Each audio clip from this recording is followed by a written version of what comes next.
还是非常具有民族特色，而且当他现在在拳台上一站的时候，还是显得很有杀气啊。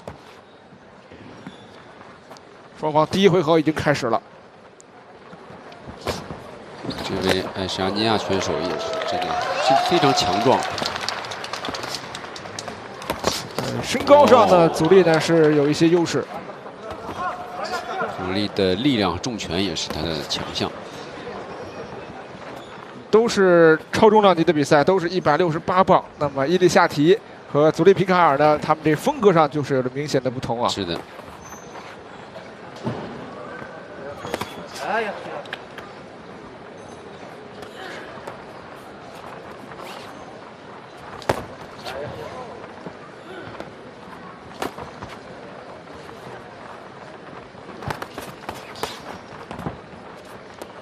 祖利皮卡尔呢，也是一个这个左架的选手。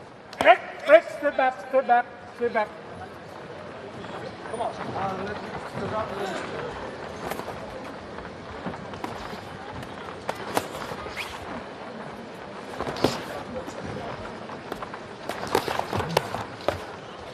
No punch, no punch. 阻力的现在打的有点着急，总是想抓后手的重拳。 身高必然有优势，前手应该多出一出。不错，漂亮。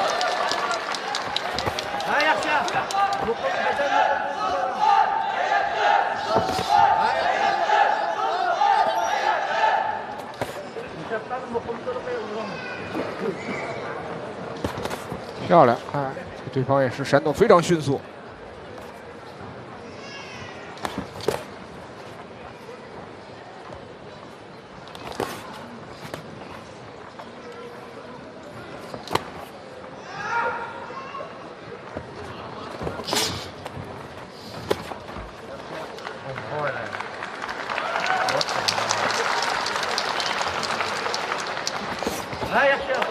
这上勾呢也没有打到。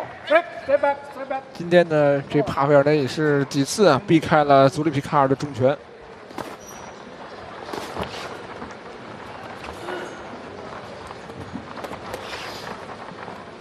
这位爱沙尼亚选手呢也感受到了阻力拳的分量，也不敢贸然进攻。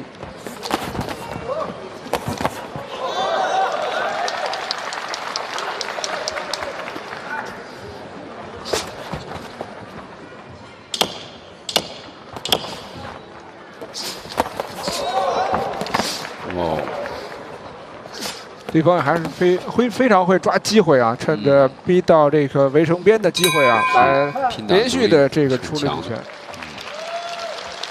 好，这样的话，第一回合时间到了。祖利皮卡尔呢，他其实呢也是出身于一个拳击世家。那么2岁的时候啊，就被父亲呢带进了拳馆，因为他的父亲本身也是一位拳击的运动员。父亲就是他的启蒙教练。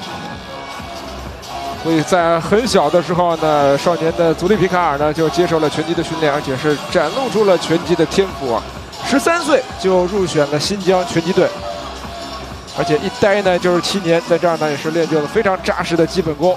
随后呢也20岁的时候呢也是入选了国家集训队啊。在2015年的时候啊，他也是签约成为了一名职业拳手。 所以他的肩上呢也是肩负着自己父亲，未能实现的拳王梦想啊。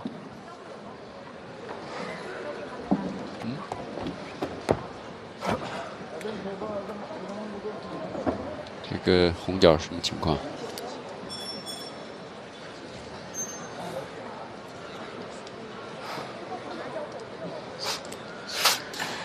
这有一些场外的状况，我们并不是特别的清楚啊。没看明白。